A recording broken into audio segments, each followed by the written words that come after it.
Hello বন্ধুরা, তো আজকের ভিডিওটা শুরু করলাম সুন্দর একটা সন্ধ্যে থেকে। আজকের দিনটা হচ্ছে কালী পুজো। যতই বলো কালী পুজো তো কি আর ঘরেতে মন টেকে। তো আমরা চললাম বেরিয়ে। তার আগে বাড়িতে সব ঠাকুরকে প্রদীপ দেখিয়ে দিয়েছি, ঘরে প্রদীপও সাজিয়ে দিয়েছি।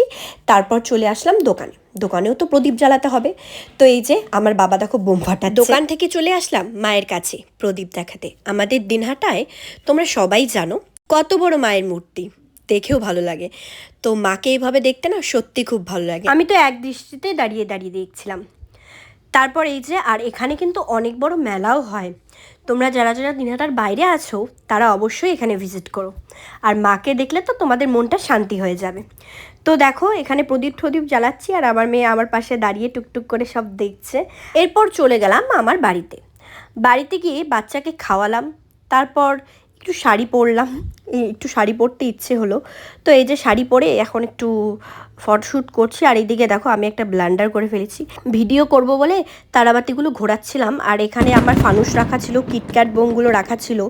তো ওগুলো ওই তারাবাতির সে আগুনগুলো থাকে ওগুলো পড়ে কিটক্যাট বোমগুলো ফেটে একদম কি অবস্থা, আর ফানুসটাও আমার নষ্ট হয়ে গেল। তো বরকে আবার বললাম আমাকে আরেকটা ফানুস কিনে দাও। তো এই আমার বায়নাতে আমার বর আমাকে আরও ফানুস কিনে দিল। তো এই যে আবার একটু ফানুস ওড়ালাম। তো সত্যি একটু ভিডিও করলাম, ফটোশ্যুট করলাম। চলে গেলাম একটু ঘুরু ঘুরু করতে, একটু আশেপাশে ঘুরে ঠুরে তারপরে আমরা চলে গেলাম আমার বাড়িতে। আমার বাড়ির যে পাড়ার পুজো আছে সেখানে তো যেতেই হবে, কারণ ছোটোর থেকে এখানেই বড় হয়েছি। তো এখানকার ঠাকুর না দেখলে সবই অসম্পূর্ণ। আর সত্যি কথা বলতে যাদের বাপের বাড়ি দূরে তাদের তো আর যাওয়া সম্ভব না, আমার কাছে, তাই আমি এসব বলছি। তো যাই হোক, ভাগ্যিস কাছে হয়েছিল। আমাদের পাড়ার ঠাকুরটা খুব ভালো হয়েছে।